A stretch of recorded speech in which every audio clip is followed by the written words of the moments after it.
A very good morning, students. Welcome to Shivali Group of Institution online classes. So, students, in my previous lecture, I have discussed few geography and chapter Australia, location, political divisions, and physical features. And now today I will continue the same chapter. So, before starting the chapter, I am giving you some revision of my previous lecture.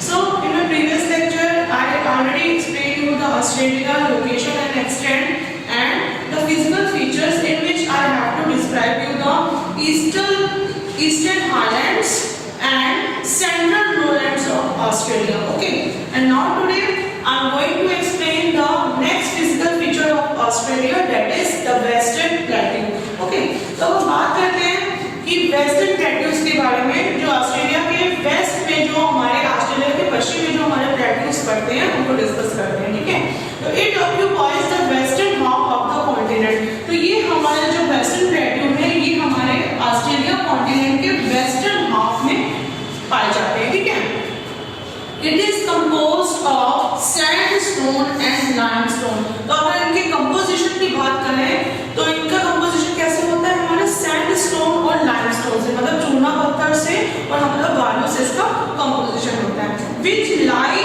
In horizontal layers over the areas rocks. तो ये हमारे कहाँ पाए जाते हैं, horizontal layers में over the areas rocks, मतलब आग्नेय चट्टानों में ये हमारे प्लेट्यूज पाए जाते हैं. ठीक है, the plateau slope eastwards, the plateau slopes to eastwards to the central lowers.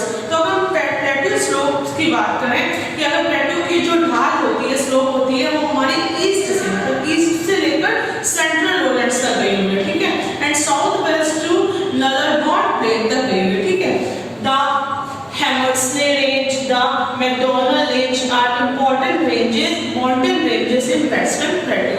तो ये जो हमारी द हैमर्सले रेंज है और मैकडॉनल्ड रेंज है, ये हमारी क्या है, बहुत ही इंपॉर्टेंट माउंटेन रेंजेस है इन वेस्टर्न प्लेट्यूज की. ठीक है, there are some major deserts are also found in this western reason.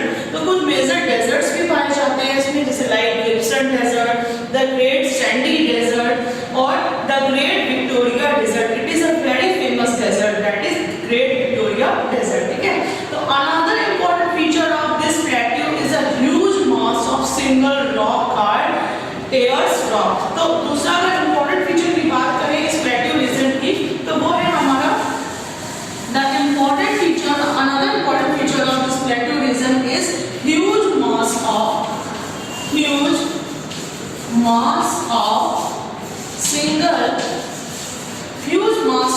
Single rock. तो यहाँ पे एक सिंगल रॉक मतलब बहुत ज्यादा मात्रा में पाई जाती है, जिसको हम कहते हैं Ayers Rock. Okay, Ayers rock.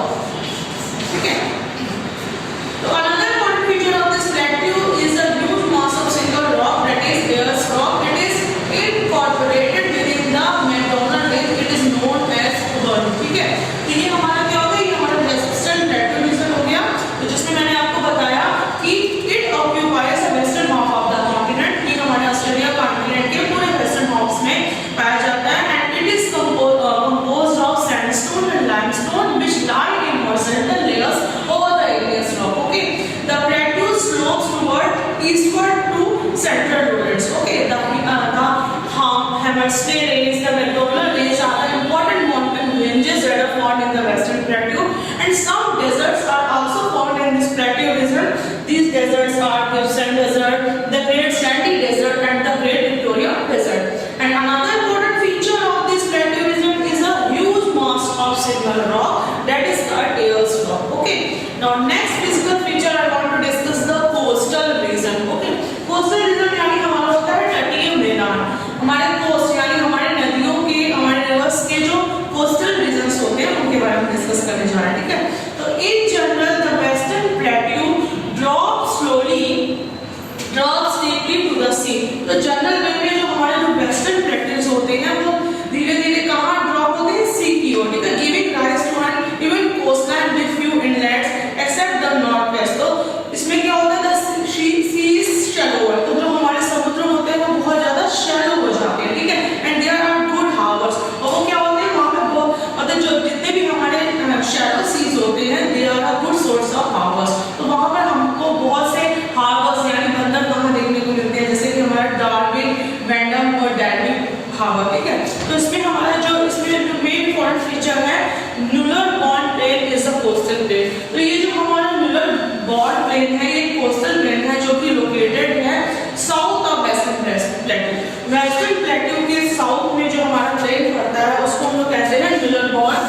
बोलते हैं, जो कि हमारा क्या है, कोस्टल प्लेन है। Okay, it is a vast plain along the southern coast of Australia. तो ये जो हमारा मिलर बर्ड प्लेन है, ये बहुत ही वास्ट प्लेन है, बहुत ही बड़ा प्लेन है, मैदान है, जो कि हमारा ऑस्ट्रेलिया के साउथ कोस्ट में पड़ता है। ठीक है, तो ये दोनों हमारे हो गए the western plateaus and the coastal region of Australia. Okay, now next physical feature is the great Artesian basin. The Great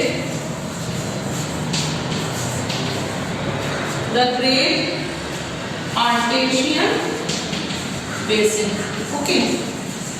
तो हम बात करते हैं द ग्रेट आर्टेशियन बेसिन के बारे में। It is situated mainly in the state of Queensland and New South Wales. तो ये कहाँ पे सिचुएटेड है, क्वींसलैंड में, क्वींसलैंड और न्यू साउथ वेल्स में सिचुएटेड है। Okay, New South Wales. Okay, it is mainly situated in the states of Queensland and New South Wales. It is important for irrigation purposes and it is a major source of ground water supply. तो अगर हम इस artesian plane की basin की बात करें तो it is the important for irrigation purposes. Irrigation purposes मतलब कि सिंचाई करने के लिए ये जो प्लेन, ये बेसिन है, बहुत ही इंपॉर्टेंट है, क्योंकि it is a good source of ground water supply. अगर हम ग्राउंड वाटर सप्लाई के लिए बात करें तो ये हमारा बहुत ही ग्रेट सोर्स है ग्राउंड वाटर सप्लाई का। ठीक है, and artesian basin is a flat land. तो ये जो हमारा आर्टेशियन बेसिन है, ये हमारा क्या है, फ्लैट लैंड है। ओके, बहुत ही फ्लैट मतलब समतल मैदान है। Here the Artesian wells are dug down where a basin of permeable rock which such as chalk lies between two impermeable layers. तो इस बेसिन में जो हमारे हैं आर्टेशियन वेल पाए जाते हैं, मतलब कि आर्टेशियन कुएं पाए जाते हैं, जिसमें कि क्या होता है कि the impermeable layer does not allow the water to go through and water gets collected. तो ये जो इसमें कैसी लेयर्स पाई जाती हैं, impermeable layers पाई जाती हैं। तो ये जो लेयर्स होती हैं हमारी, ये वाटर को बाहर नहीं जाने देती है। ठीक है, तो जिसकी वजह से क्या होता है, जो वाटर होता है इन आर्टेशियन वेल्स में, आर्टेशियन वेल्स यानी कुओं में इकट्ठा हो जाता है और उसका इसमें यूज किया जाता है, इरिगेशन पर्पसेस में यूज किया जाता है। ठीक है, the impermeable layer does not allow the water to go through and the water gets collected. If the water level is high, अगर ये जो कुओं में पानी का जो लेवल है बहुत ज्यादा हाई हो जाता है, the water will gush out like a fountain. तो वाटर कैसे होने लगता है, फाउंटेन की तरह बाहर बहने लगता है। ठीक है, artesian well can be dug only if following conditions are favorable. तो artesian जो well है हमारा, जो artesian का जो ये कुआं है, ये कब मतलब आता है कुछ कंडीशंस में, जैसे कि सबसे पहला क्या होता है condition, the aquifer should be saucer shaped so that the water moves downward in the under the action of gravity. मतलब ग्रेविटी होने से क्या होता है कि जो पानी है, पानी का जो लेवल है बहुत ज्यादा हाई हो जाता है और एक फाउंटेन के रूप में बाहर आ जाता है। ठीक है, there should be a layer of porous rock between two layers of non-porous rock. The layers of porous rock should be exposed at the surface of the ground to enable the surface water to go in. तो इसमें क्या होता है कि there should be adequate rains to supply ground water. तो इस artesian well के लिए क्या जरूरी है कि बहुत ही ज्यादा रेन होनी चाहिए, जिससे कि पानी जो होता है आर्टेशियन वेल में कलेक्ट हो जाता है, और जब पानी का लेवल बहुत ज्यादा वेल्स में हाई हो जाता है तो वो फाउंटेन की फॉर्म में बाहर डग आउट हो जाता है। ठीक है, तो द ग्रेट आर्टेशियन बेसिन।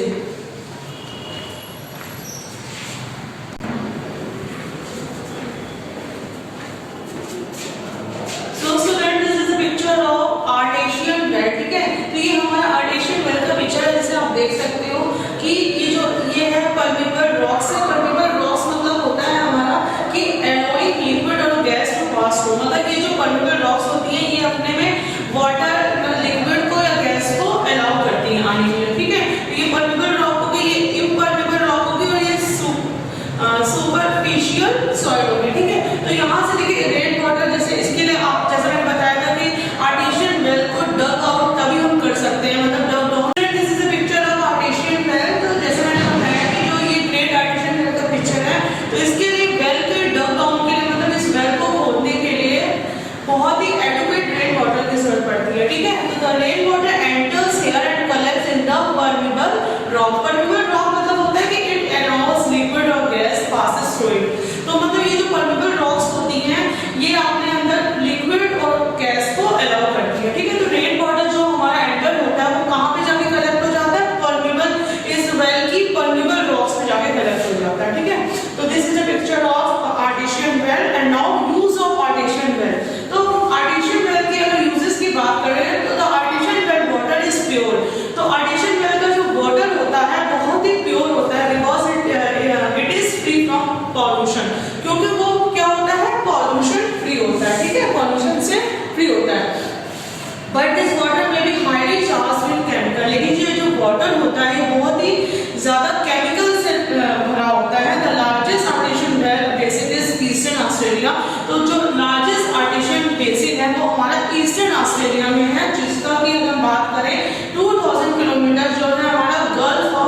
लेकिन ये जो वाटर होता है, ये हमारा वाटर क्या होता है, सॉल्टी वाटर होता है। ओके, ये वाटर हमारा क्या होता है, it is a salty water, hence it is not much use for agriculture, जिसकी वजह से इसका एग्रीकल्चर में बहुत ज्यादा यूज नहीं किया जाता है। तो however it is good for cattle rearing. तो ये हमारा पिक्चर हो गया आर्टिफिशियल वेल का, ठीक है। Now next physical feature of Australia is rift valley. Okay, तो रिफ्ट वैली की अगर हम बात करें, रिफ्ट वैली को हम लोग बोलते हैं ग्रंश घाटी, ठीक है। तो रिफ्ट वैली का मतलब क्या होता है बच्चों, अ स्टीप साइडेड वैली। ये हमारी क्या होती है, स्टीप साइडेड वैली होती है। Okay, steep sided valley, a steep sided valley formed by subsidence, ठीक है। तो it is situated in South Australia। ये कहाँ situated है, ये हमारी South Australia में situated है। Okay, it is situated in South Australia, clear? It is a long valley with steep walls and small plains within it। तो ये बहुत ही long valley होती है जिसमें कि हमारा steep walls पाई जाती है और small plains होते हैं, ठीक है। जैसे lake Toronto, Saint Vincent, gulf of Spencer और पार्ट्स ऑफ द ट्रेड, ठीक है। तो it is also a very popular tourist attraction place in Australia. तो ये टूरिस्ट के अट्रैक्शन की से देखा जाए तो ये ऑस्ट्रेलिया का बहुत ही पॉपुलर प्लेस है, ठीक है। तो these are the physical features of Australia. Now this chapter is completed, I hope you understand very well. तो today what I explain, today I explain the western plateau, जिसमें मैंने आपको बताया था कि ये जो वेस्टर्न प्लेट्यू होते हैं ऑस्ट्रेलिया के, it occupies the western half of the Australia. तो ये जो वेस्टर्न प्लेट्यू होते हैं ये ऑस्ट्रेलिया के वेस्टर्न हाफ में ऑक्युपाइज होते हैं, and it is composed of sandstone and limestone which lie horizontal layers over the igneous rocks, ठीक है। The most important thing is that the most important mountain ranges are found in the western plateaus. These ranges are Hamersley Range, the McDonald Range, और now very important deserts are also found in the western plateau। बहुत important desert भी western plateau में पाए जाते हैं, जैसे कि हमारा गिब्सन प्लेट्यू डेजर्ट हो गया, ग्रेट सैंडी डेजर्ट हो गया और ग्रेट विक्टोरिया डेजर्ट हो गया, ठीक है। नेक्स्ट मैंने फिजिकल फीचर की बात की थी कोस्टल प्लेन्स। तो कोस्टल प्लेन्स में जो हमारा नलरबर्ग प्लेन है, जो कि हमारा ऑस्ट्रेलिया का कोस्टल प्लेन कहलाता है, ये बहुत ही वास्ट प्लेन है जो कि ऑस्ट्रेलिया के साउथ ईस्ट में पाया जाता है, ठीक है। उसके बाद मैंने आपको बात की थी द आर्टेशियन वेल, ठीक है, द ग्रेट आर्टेशियन वेल। तो ये जो ग्रेट आर्टेशियन वेल है, it is situated mainly in the state of Queensland and New South Wales, ठीक है। तो ये हमारे ऑस्ट्रेलिया के क्वींसलैंड और न्यू साउथ वेल्स में सिचुएटेड है। It is very important for irrigation purposes and is a great source of ground water supply. Okay, next हमारा रिफ्ट वैली ऑफ ऑस्ट्रेलिया। तो it is a very great valley that situated in the south Australia and it is famous tourist attraction point in Australia. Okay, so these are the physical features of Australia. I hope you understand very well. So students, that's all